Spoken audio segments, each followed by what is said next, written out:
제가 고등학교 다니던 시절에는 사당 오락이라는 말이 있었습니다. 4시간 자면서 공부하면 대학에 합격하고 5시간 자면서 공부하면 대학에 떨어진다는 이야기입니다.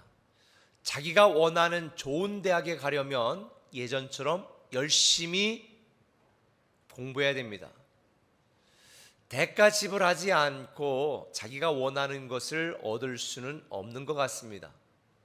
우리 꿈의 교회가 오늘의 꿈의 교회가 된 것도 정말 오랫동안 기도하고 눈물로 섬겨온 신실한 성도님들의 그 열정과 믿음과 헌신이 쌓여서 열매로 오늘의 꿈의 교회가 된 것입니다. 그런데 세상에 많은 사람들이 대가 지불하기를 별로 원하지 않습니다. 그러나 우리가 얻은 이 구원을 위해서는 엄청난 대가 지불이 있었다는 것을 여러분은 알아야 됩니다. 제가 예전에 한번 말씀을 드렸는데요, 구속과 구원은 둘 다 은혜로 주어지는 것입니다. 그런데 이 구속이라는 영어 단어는 리뎀션인데요, 구속의 은혜라는 것은 우리를 위하여 누군가가 대가 지불을 했다라는 거죠.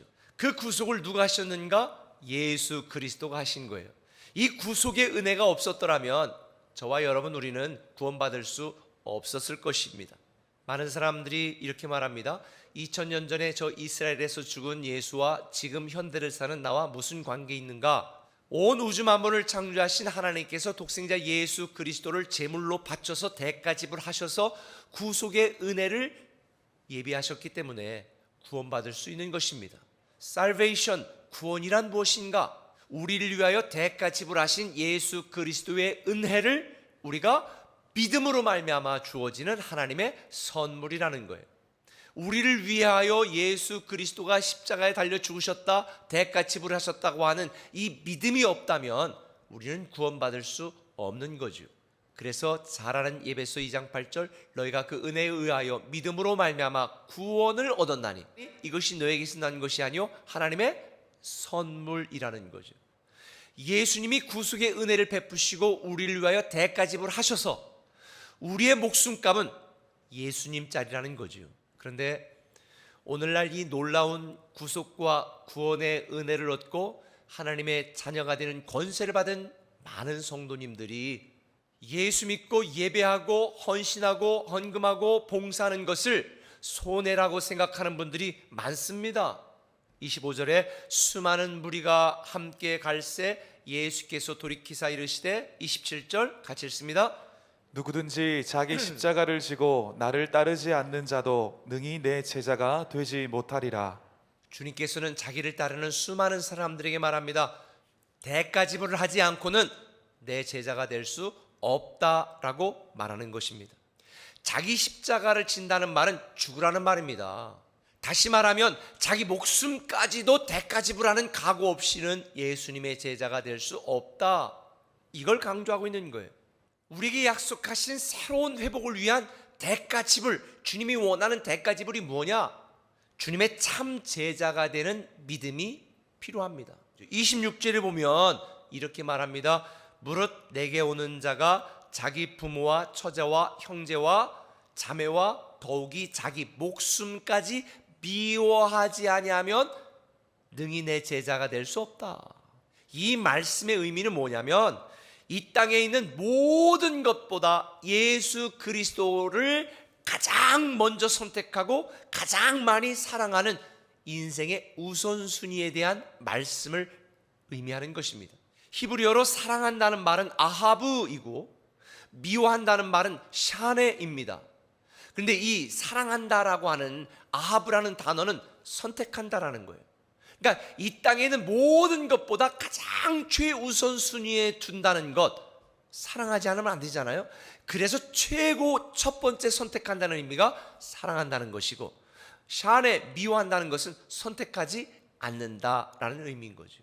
결국 본문의 말씀에 부모나 형제나 처자와 형제 자매 자기 목숨을 미워하지 않으면 예수님의 제자가 되지 못한다는 말은 우리 인생 속에서 누구를 제일 사랑하라는 거예요?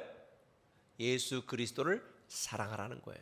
예수 그리스도의 참 제자가 되려면 예수님을 제일 먼저 선택해야 되고 예수님을 가장 많이 사랑해야 된다.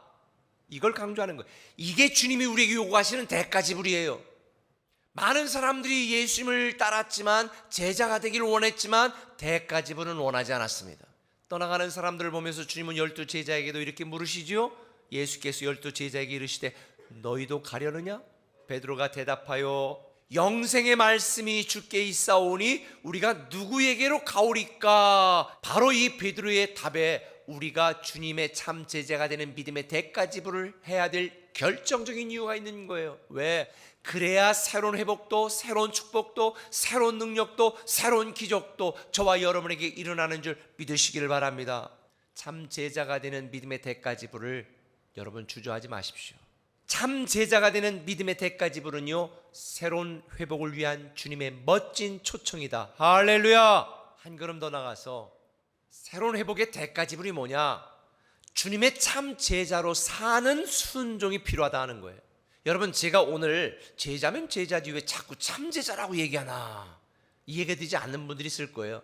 요한복음 8장 31절 이하에 보면 이렇게 주님께서 말씀하십니다. 같이 읽겠습니다. 예수께서 자기를 믿는 유대인들에게 이르시되 너희가 내 말에 거하면 참으로 내 제자가 되고. 참 제자는 참 제자로 사는 순종이 있는 거예요. 사복음서에 보면 나를 믿으라 라고 한 주님의 말씀은 4번 정도밖에 나오지 않아요. 근데 나를 따르라 라고 하는 이 액션, 행동을 말하는 거는요 20번 이상 나오고 있습니다. 머리로 알고 고개를 끄덕이는 걸 넘어서 몸이 움직이고 손발이 따라오고, 그래서 믿음과 순종은 하나로 연결되어야 되는 거예요. 오늘날 많은 성도들이요 주일에만 예수님의 제자가 됩니다. 우리의 일터와 삶터에서 사람들이 우리를 보고 복음을 듣게 하고 하나님을 알게 하고 교회에 가고 싶어 하게 만들어야죠. 여러분도 잘 계산해보고 신앙생활 하세요. 주님의 참 제자가 되는 순종의 삶이 나에게 유익인가 손해인가 계산해 보세요. 근데 여러분이 계산하기 전에 전제 조건이 하나가 있습니다. 우리에 대한 주님의 계획은 일생이 아니라 영생입니다. 누가복음 12장에 보면 주님은 이렇게 말씀하셨어요. 하나님이 이르시되 어리석은 자여, 오늘 밤에 내 영혼을 도로 찾으리니 그러면 내 준비한 것이 누구의 것이 되겠느냐 하셨으니 자기를 위하여 재물을 쌓아두고 하나님에 대하여 부유하지 못한 자가 이와 같으니라. 주님의 참 제자로 사는 순종의 결과는요 단지 이 땅에서 잘 먹고 잘 사는 것만을 의미하지 않아요. 죽음에서 부활하여 영원히 사는 삶을 의미하는 것입니다. 상상할 수 없는 축복이에요.